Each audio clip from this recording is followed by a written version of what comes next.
Bonjour, bonsoir. Aujourd'hui ou ce soir, on se retrouve pour une nouvelle vidéo. Alors dans cette vidéo, je vais présenter et tester 4 nouvelles lampes que j'ai pu récupérer dans les bacs de recyclage. Donc les voici. Nous avons deux lampes halogènes, voilà. Aussi bien celle-ci que celle-ci, et deux lampes flow compact, dont une lampe PLS de 11 watts de chez Osram d'aujourd'hui en fait. Voilà. Voilà, c'est fait par Ledvance, mais c'est Osram, Dux S, voilà, bref, voilà. Donc, à voir si elles fonctionnent toutes, je vous dis, c'est parti pour le test. Pour la première lampe, eh bien, nous avons une lampe halogène de chez Philips, de 70 watts, éco classique, 230 volts, voilà, fabriquée en France, avec ces deux petites capsules comme ça, là, ça doit bien éclairer. Je vais sortir, évidemment, la petite douille B22 en adaptateur. Je la teste, c'est parti, 1, 2, 3. Et bien nickel. Voilà, magnifique. Elle fonctionne parfaitement. Voilà. Nickel. Du coup, pour la première lampe, ça fonctionne nickel. Deuxième lampe, eh bien, nous avons une lampe aussi halogène. Bon, un peu usée cette fois-ci. On dirait une lampe de frigo.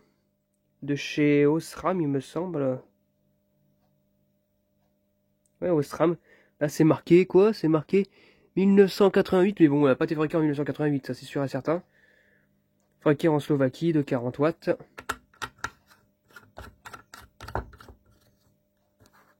Allez, c'est parti pour le test. 1, 2, 3. Nickel.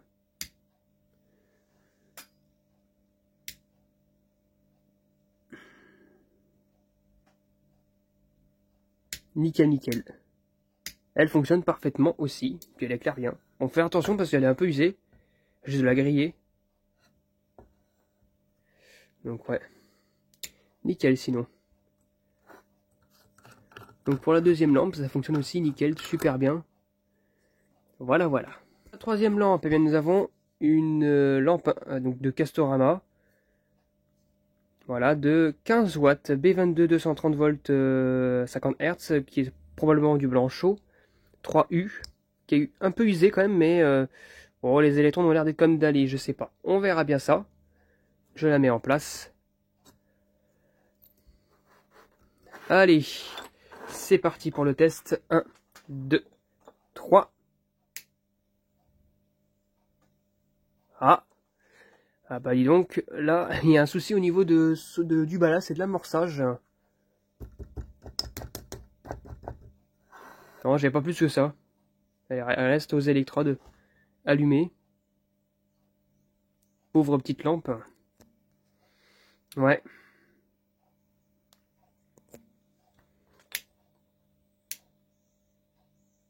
Non, il n'y a rien du tout.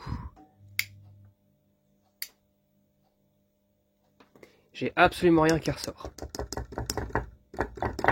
Donc bah celle-ci en fait elle va devoir subir l'eau hein, et le sel j'imagine. Parce que bah j'ai rien du tout à part les électrodes allumées. Mais le ballast est toujours fonctionnel, c'est juste qu'il y a le composant à l'intérieur qui est mort. Un composant à l'intérieur qui est décédé.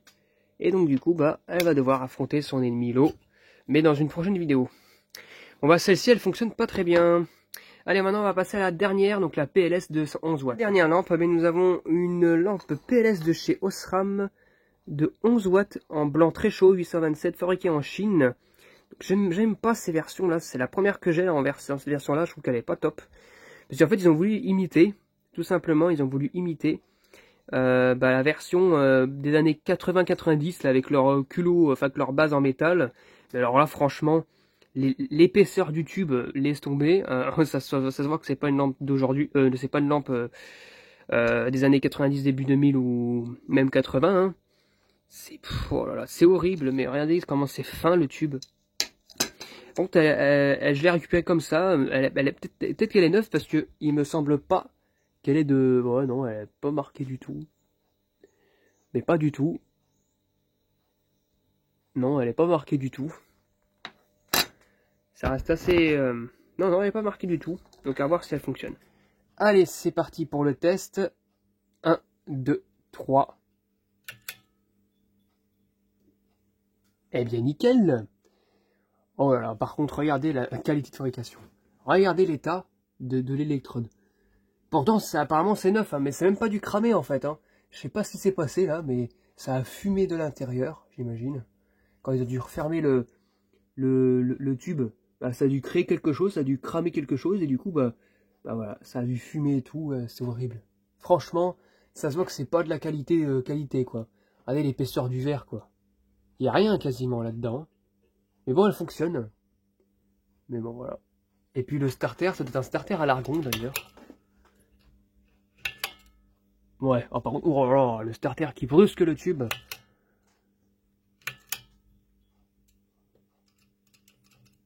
Mais elle fonctionne nickel. Voilà. Bon bah c'était ma première lampe en tout cas au SRAM d'aujourd'hui. Oh ça va non plus hein. Il y a des lampes qui amorcent, il y a des starters qui amorcent, qui essayent d'amorcer lampe instantanément limite. Mais là ça va. Bon bah celle-ci en tout cas elle fonctionne. Mais bon, pas de très bonne qualité, mais on verra bien ça. Je sais pas si je l'utiliserai à un moment donné. Je la mettrai dans un emballage et puis voilà. Donc voilà. C'était tout pour cette vidéo. Du coup, ça me fait un score de 3 lampes sur 4 qui fonctionnent. Il n'y a que celle-ci qui ne fonctionne pas. Mais au moins, on a les 3 qui fonctionnent. Donc c'est superbe. C'est un très bon score. J'espère que cette vidéo vous aura plu. Et à très bientôt pour une prochaine vidéo. Au revoir.